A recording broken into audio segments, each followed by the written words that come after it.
Hello guys, welcome back to my YouTube channel SKM study away of success. मैं हूं आपका educator Shivam Mishra.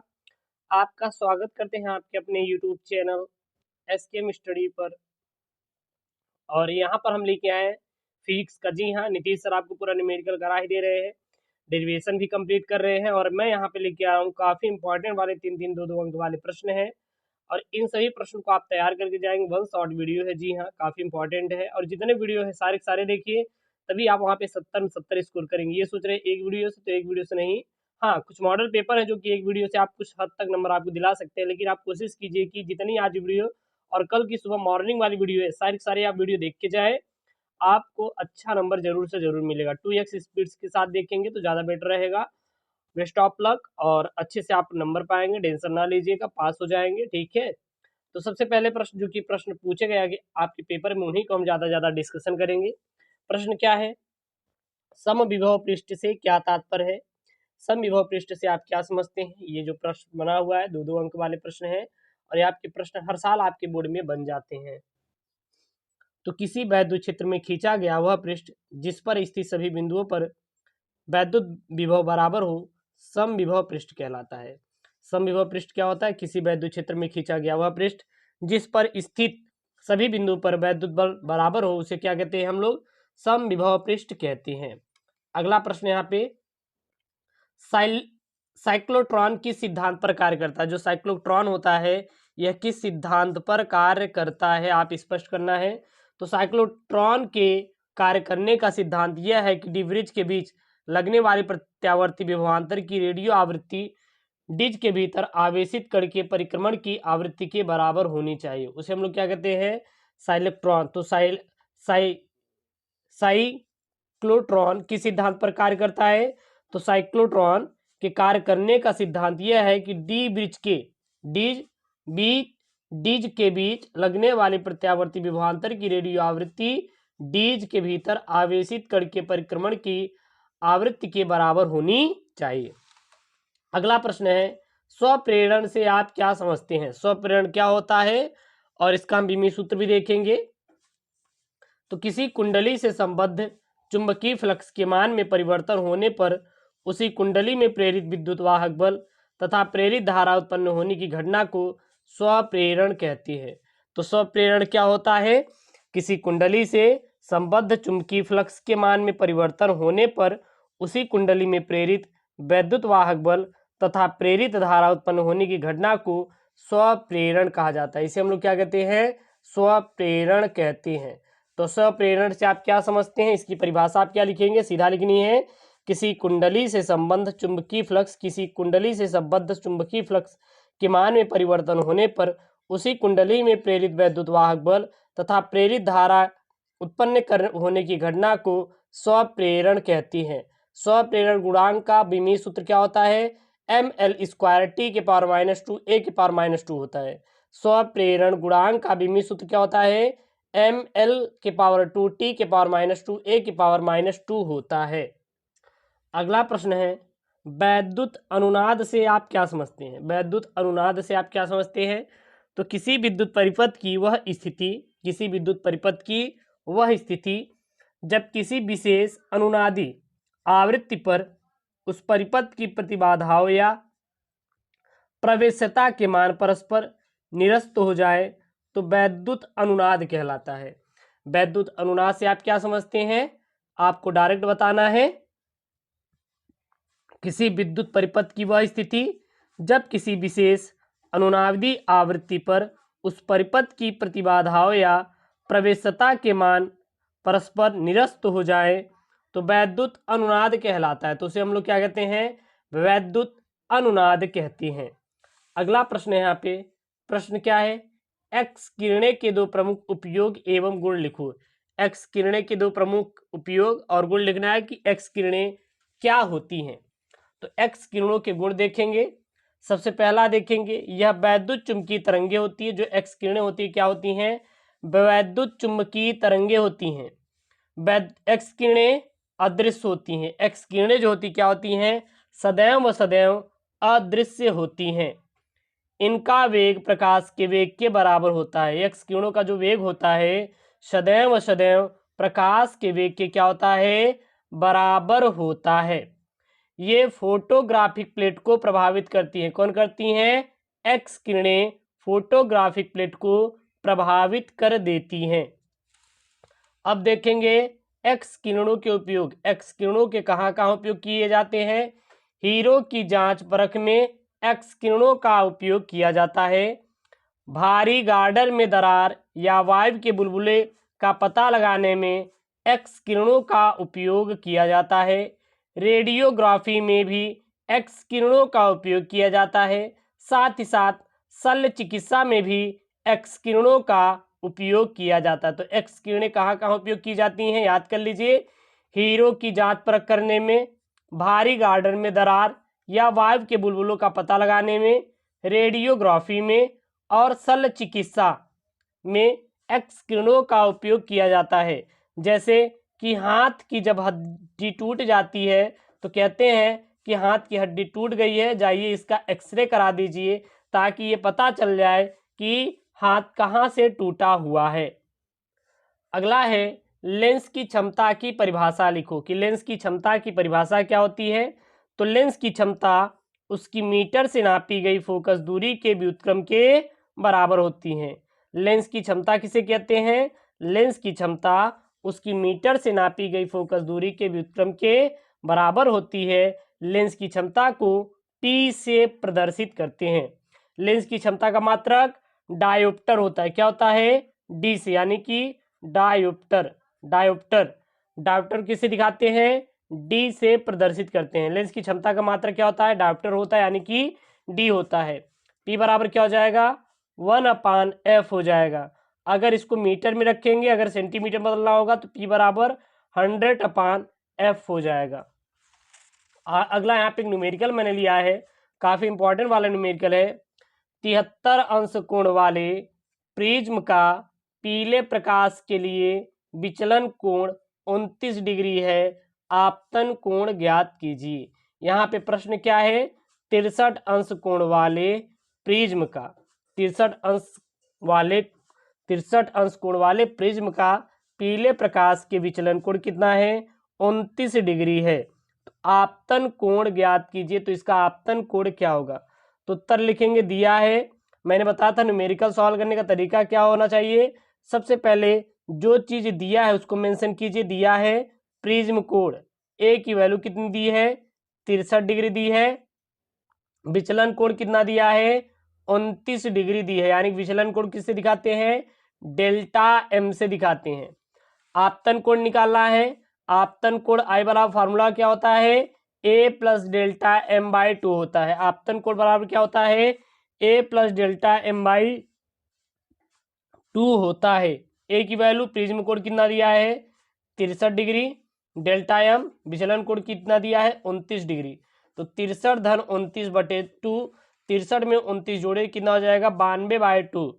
92 में जब 2 का भाग करें कितना आ जाएगा, 46 आ जाएगा। तो आपतन कोण कितना मिल गया आपका, आपतन कोण आई मिल गया 46 डिग्री होगा। अगला प्रश्न है, कला संबद्ध स्रोतों से आप क्या समझते हैं। कला संबद्ध स्रोतों से आप क्या समझते हैं, ऐसे दो स्रोतों को जिनके बीच कलांतर सदैव नियत रहता है कला संबद्ध स्रोत कहते हैं। कला संबद्ध स्रोत किसे कहते हैं, ऐसे दो स्रोतों को कला संबद्ध स्रोत कहते हैं जिनके बीच कलांतर सदैव क्या होता है, कांस्टेंट यानी कि नियत होता है, उसे हम लोग कला संबद्ध स्रोत कहते हैं। दो कला संबद्ध स्रोतों से हम स्थायी व्यतिकरण प्रतिरूप प्राप्त कर सकते हैं। अगर कोई भी दो कला संबद्ध स्रोत है तो उससे हम क्या प्राप्त कर सकते हैं, स्थायी व्यतिकरण प्रतिरूप प्राप्त कर सकते हैं। ऐसे स्रोत किसी युक्ति द्वारा एक ही स्रोत से प्राप्त किए जाते हैं, उसे हम लोग कला संबद्ध स्रोत कहते हैं। अगला प्रश्न है, लॉरेंज बल किसे कहते हैं। लॉरेंज बल क्या होता है, चलिए इसको पढ़ते हैं। यदि किसी आवेशित कण, लॉरेंज बल क्या होता है, काफी आईएमपी वाले प्रश्न हैं, बोला ना पूरी फिजिक्स निचोड़ देंगे, आज हम लोग पूरी फिजिक्स पढ़ डालेंगे।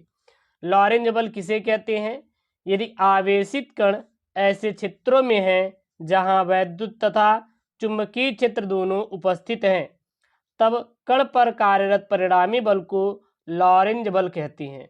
लॉरेंज बल क्या होता है? यदि आवेशित कण ऐसे क्षेत्र में है जहां वैद्युत तथा चुंबकीय क्षेत्र दोनों उपस्थित हैं, तब कण पर कार्यरत परिणामी बल को लॉरेंज बल कहते हैं। लॉरेंज बल को वेक्टर एफ से दिखाते हैं। लॉरेंज बल वेक्टर एफ बराबर हो जाएगा Q into vector E plus Q vector B into vector B हो जाएगा। अगला प्रश्न है, प्रश्न क्या है? एम्पियर का परिपथीय नियम क्या है, स्पष्ट कीजिए। एम्पियर का परिपथीय नियम किसे कहते हैं आपको बताना है। तो किसी बंद परिपथ की सीमा के अनुदिश, किसी बंद परिपथ के सीमा के अनुदिश चुंबकीय क्षेत्र वेक्टर v का रेखीय समाकल पथ द्वारा घिरी नेट धारा I का म्यू 0 गुना होता है। म्यू 0 गुना होता है। एम्पियर का परिपथीय नियम क्या है? काफी IMP वाला प्रश्न है। आपको डायरेक्ट बताना है किसी बंद परिपथ की सीमा के अनुदिश चुंबकीय क्षेत्र वेक्टर बी का रेखीय समाकल पथ द्वारा घिरा नेट धारा I का म्यू 0 गुना होता है। अर्थात क्या हो जाएगा? यहाँ पे इसका फार्मूला यूज कर सकते हैं। अगला प्रश्न है, विभव मापी की सुग्राह्यता किस प्रकार बढ़ाई जा सकती है? जी हाँ, विभव मापी की जो सुग्राह्यता होती है यह किस प्रकार इसको हम लोग बढ़ा सकते हैं। तो विभव मापी की सुग्राह्यता बढ़ाने के लिए, विभव मापी की सुग्राह्यता को बढ़ाने के लिए विभव मापी के तार की लंबाई बढ़ा देते हैं।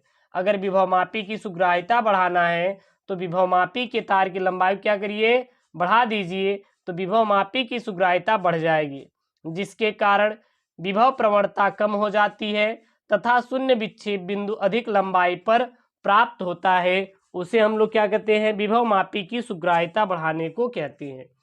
अगला प्रश्न है, विशिष्ट प्रतिरोध का मात्रक क्या होता है? तो विशिष्ट प्रतिरोध का मात्रक ओम इंटू मीटर होता है। ओम गुणित मीटर किसका होता है? विशिष्ट प्रतिरोध का मात्रक होता है। विशिष्ट प्रतिरोध की बीमा क्या होती है? तो विशिष्ट प्रतिरोध की बीमा P बराबर ml के पावर 3 t के पावर -3 a के पावर -2 होती है। विशिष्ट प्रतिरोध की बीमा क्या होती है? ml के पावर 3 t के पावर -3 a के पावर -2 होती है। क्या होती है? विशिष्ट प्रतिरोध की बीमा। अगला प्रश्न है, विभव प्रवणता की परिभाषा लिखो। विभव प्रवणता से आप क्या समझते हैं? काफी IMP वाले प्रश्न हैं और ऐसे प्रश्न हैं जो कि आपके यूपी बोर्ड परीक्षा में पूछे गए और बार बार बने हुए प्रश्न हैं। तो विभव प्रवणता की परिभाषा लिखना है। विभव प्रवणता से आप क्या समझते हैं? वैद्युत क्षेत्र में दूरी के साथ विभव परिवर्तन की दर को विभव प्रवणता कहते हैं। विभव प्रवणता क्या होती है? वैद्युत क्षेत्र में दूरी के साथ विभव परिवर्तन की दर को विभव प्रवणता कहते हैं। क्या कहते हैं? विभव प्रवणता कहते हैं। वैद्युत द्विध्रुव से आप क्या समझते हैं? दो उदाहरण लिखिए। और अगला यहाँ पे प्रश्न है कि वैद्युत द्विध्रुव से आप क्या समझते हैं और दो उदाहरण आपको लिखना है। तो इसका उत्तर लिखेंगे। वैद्युत द्विध्रुव, सबसे पहले वैद्युत द्विध्रुव की परिभाषा देखेंगे।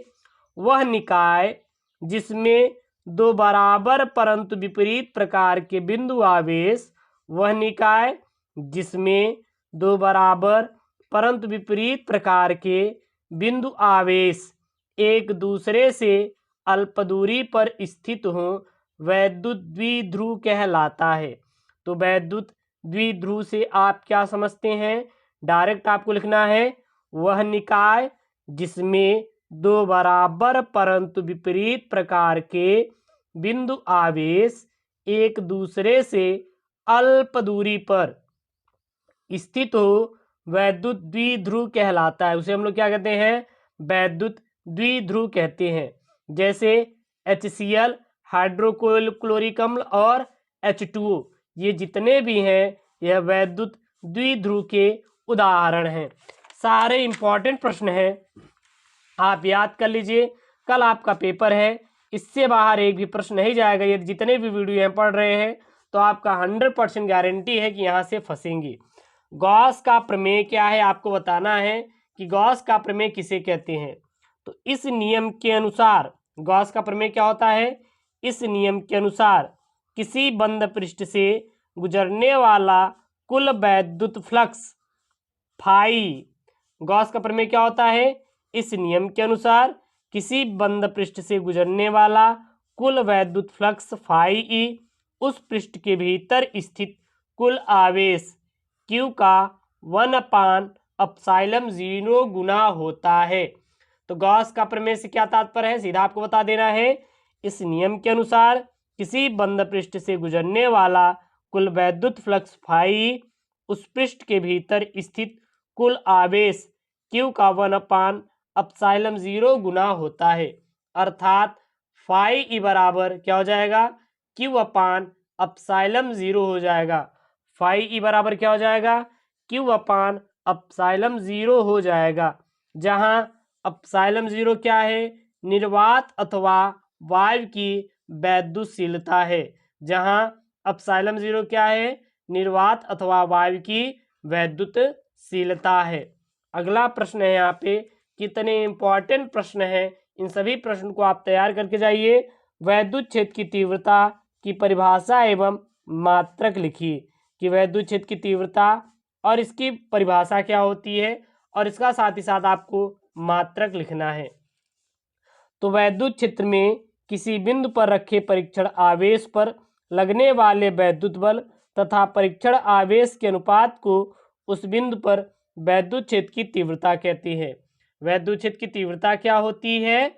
वैद्युत क्षेत्र में किसी बिंदु पर रखे परीक्षण आवेश पर लगने वाले वैद्युत बल तथा परीक्षण आवेश के अनुपात को उस बिंदु पर वैद्युत क्षेत्र की तीव्रता कहते हैं। वैद्युत क्षेत्र की तीव्रता का मात्रक क्या होता है?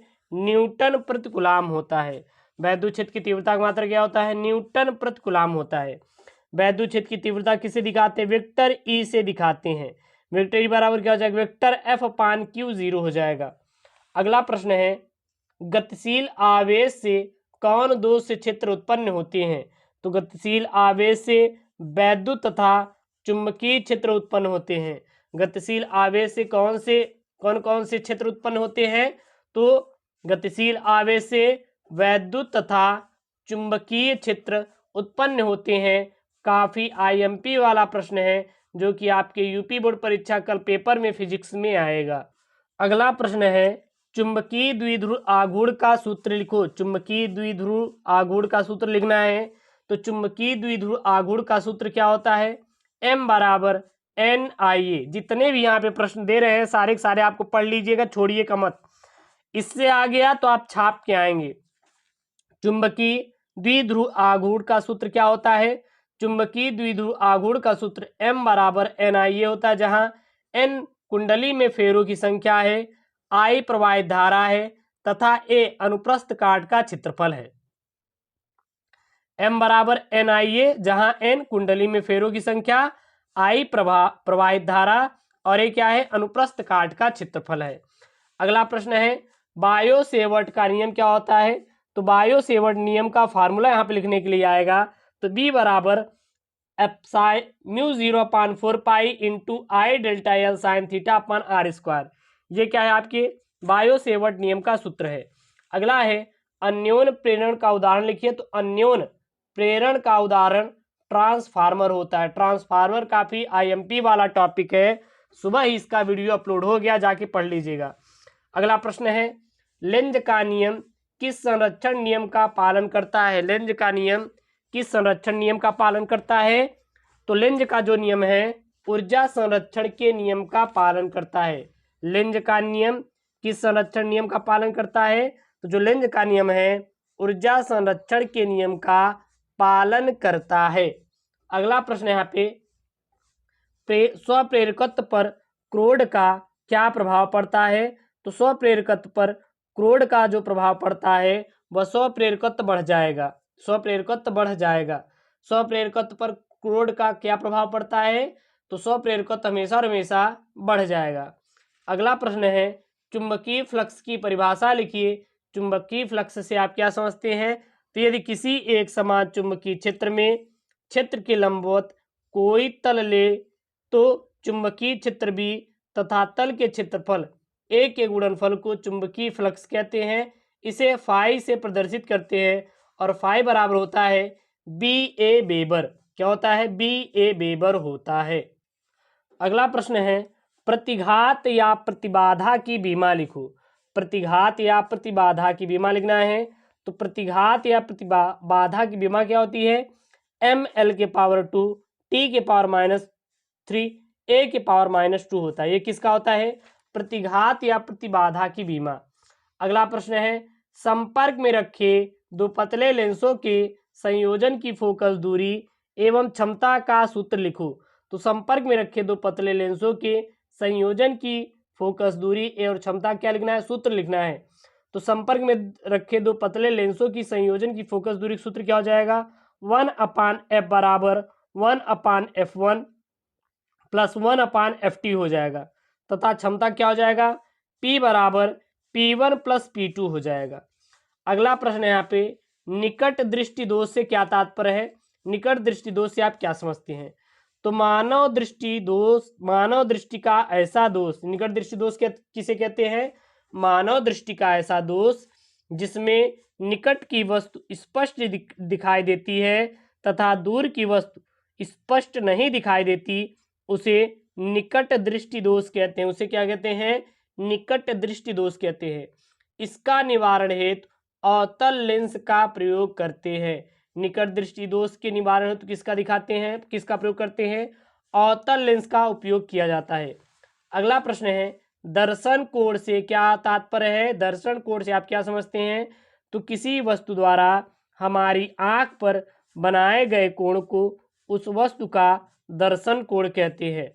दर्शन कोण जितना बड़ा होगा वस्तु उतनी ही बड़ी दिखाई देगी, इसे हम लोग क्या कहते हैं? दर्शन कोण कहते हैं। लास्ट में हम आपको कुछ टिप्स देना चाहते हैं और ये सब सारे चैप्टर 1, चैप्टर 2, चैप्टर 3 से हैं। इन टॉपिक को आपको जरूर से जरूर कंप्लीट कर लेना है। गॉस का प्रमेय क्या है आपको कंप्लीट कर लीजिएगा। समांतर प्लेट संधारित्र की धारिता कंप्लीट कर लेंगे। मुक्त इलेक्ट्रॉनों का अनुगमन वेग अर्थात अपवाह वेग कंप्लीट कर लीजिए, काफ़ी आईएमपी वाला टॉपिक है। और मुक्त इलेक्ट्रॉनों का अनुगमन वेग कंप्लीट ही कर लिए। व्हीटस्टोन सेतु का सिद्धांत, बायो सेवर्ट का नियम, भूत चुंबकत्व, लेंज का नियम और ट्रांसफार्मर में क्या क्या है? अपचयी और उपचयी, यानी अपचयी और उपचयी वाला भी आपको कंप्लीट करना है। साथ ही साथ आप लोग मैक्सवेल का प्रकाश वैद्युत चुंबकीय तरंग, परावर्तित दूरदर्शी, प्रकाश का व्यतिकरण, हाइगेंस के द्वितीयक तरंगिकाओं का सिद्धांत, डी ब्रागली तरंग दैर्ध्य, प्रकाश वैद्युत प्रवाह, ये दोनों एक ही कंप्लीट कर लीजिएगा। हाइड्रोजन परमाणु मॉडल के लिए ऊर्जा स्तर, बोर मॉडल, समस्थानिक संभारिक याद कर लेंगे और पीएन संधि डायोड, इन सारे टॉपिक को आप कंप्लीट कर लीजिए। 100% गारंटी है कि वह यहाँ से कम 3 टॉपिक तो जरूर आपके फंस जाएंगे। काफ़ी आईएमपी वाले यहाँ पे मैंने टॉपिक को लास्ट में कवर किया है, बताया है। आपका तैयार नहीं है तो इसको आप फटाक से तैयार कर लीजिएगा और चैनल को जरूर सब्सक्राइब करें और सपोर्ट करें। ओके दोस्तों, थैंक यू, जय हिंद।